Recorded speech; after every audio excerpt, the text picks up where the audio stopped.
छात्रों की गूंज कार्यक्रमासाठी राहुल गांधी पुण्यात हॉटेल शेरेटन ग्रँडमध्ये नेते आणि पदाधिकाऱ्यांसोबत चर्चा। संध्याकाळी 7:10 राहुल गांधी जेन्सींसोबत संवाद साधणार।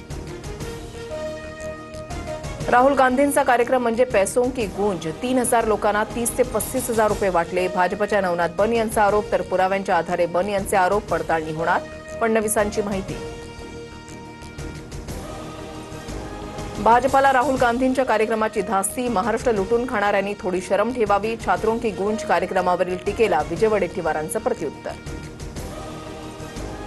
पुण्यातील सावित्रीबाई फुले विद्यापीठामध्ये भाजपकडून वंदे मातरम सामूहिक गायनाच्या कार्यक्रमाचं आयोजन। परिसरात मोठा बंदोबस्त तैनात। राहुल गांधींच्या पुण्यातील कार्यक्रमाच्या पार्श्वभूमीवर कुठलाही वाद होऊ नये म्हणून खबरदारी।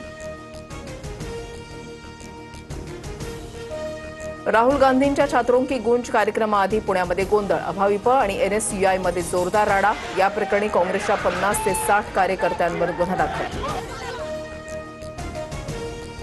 पक्षातील अंतर्गत वाद मिटवून लोकांसमोर जा। काही अडचण असल्यास वरिष्ठांना सांगा। राष्ट्रवादीच्या कोर कमिटीमधल्या बैठकीमध्ये पार्थ पवारांच्या नेत्यांना सूचना। केंद्रात मंत्रिपद मिळावं अशी प्रत्येकाची भावना, मात्र ते कुणाला द्यायचं हे नेत्यांच्या हातात। मला मंत्रिमंडळामध्ये संधी मिळण्याचे 100% चान्सेस। परभणीचे खासदार संजय जाधवांकडून विश्वास व्यक्त। बारामतीत संजय राऊतांच्या कार्यक्रमस्थळी गोंधळ। राऊतांच्या रामरक्षा पठण आंदोलनादरम्यान राडा। भाजपच्या पदाधिकाऱ्यांनी वाद घातल्याचा आरोप। छत्रपती